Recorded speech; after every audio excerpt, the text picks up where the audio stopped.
And welcome back. Extortionists are targeting Eastern Cape initiation schools this initiation season as gangs demand protection fees.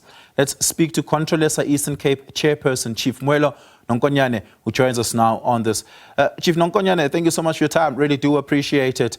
How severe is the extortionist practice in initiation schools or against initiation schools in the Eastern Cape this initiation season?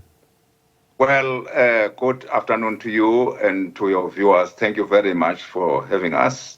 Indeed, this has been taking place for quite some time, and in the sense that it was not taken the latest position of extortionist in a way.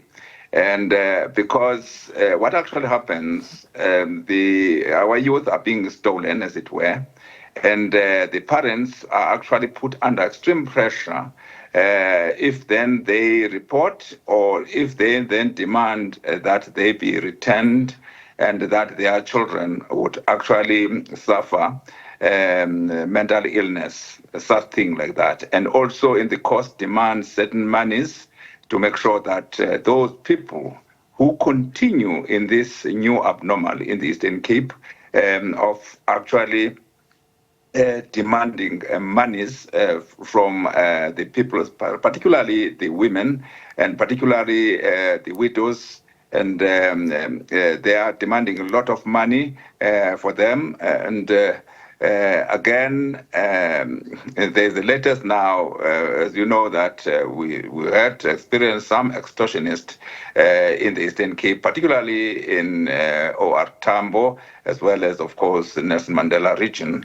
And we were made to understand that in Nelson Mandela region, particularly in Kariaga, as well as in Woma, their parents have been under extreme pressure from these ragamuffins that they were demanding that their children to be protected. They needed to actually give them monies to protect them. These are actually, if I may say, members of one WhatsApp group with the extortionists, because extortionists have been there, but now there's a form of criminality in the sense that parents are now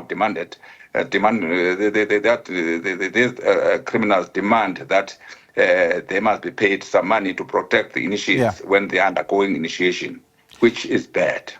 So just for clarity, because initially it sounded like you're describing here the ordinary crime of kidnapping for a ransom, however led by a gang, but here it's specifically happening in the context of kidnapping them from initiation schools and then demanding ransom from the parents. Am I understanding that correctly?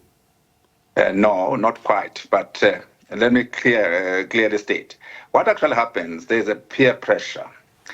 Some of these initiations that have undergone initiation contrary to our custom, contrary to our laws governing the initiation in the country, they then are used to tout their peers for those people to undergo initiation contrary to custom, without the permission of their parents, and without, of course, going through traditional institutions, and where we demand that they must be actually examined by the doctors, that the laws of the country must be obeyed, and of course the age limit is there, and now those people then take them. They're then for a consent, inverted commas, of the consent of those of them, and then but the parents therefore are coerced then to agree to that arrangement. That has been there. But now there's this element of now we're going to protect your children, because they know that each and every season there are deaths. And so that to protect their children, they are demanding from those parents that they must give them a protection fee. That's why can I just pause you there? What is meant by protect their children? Well, as you know, in each and every season, unfortunately, we experience death. For instance, in the OR Trump, as I speak to you now, we have experienced a death now. But our leaders, under the leadership of Nkosi Lutuga, the national convener of CONTROLESA, is on the ground with our team to make sure that there will be no further deaths. And so there's that. But what actually happens is that because people know that in each and every season these initiates die, therefore for them to be protected so that they don't suffer any death, so that they suffer no injury, then these criminals then go to the parent to say, give us money so that we can protect your children. That is more and above the money that they give to traditional surgeons and traditional nurses, which is exorbitant because those people are actually collecting money for their Christmas at the expense of the valuable life of the leaders of tomorrow. And just lastly, has there been any engagement between CONTROLESA traditional leaders, initiation school leaders, as well as the police in the province?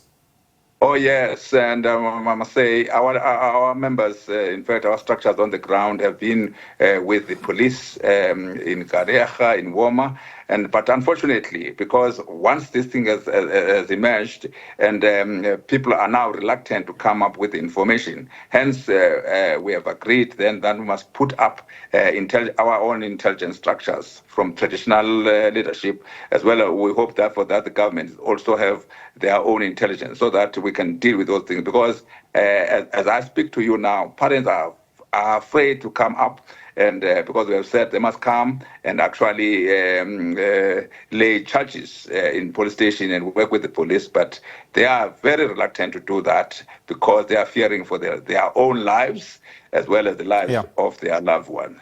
Yeah, we're going to have to leave it there. Chief Nonkonyane, thank you so much for your time and your insights. Really do appreciate it.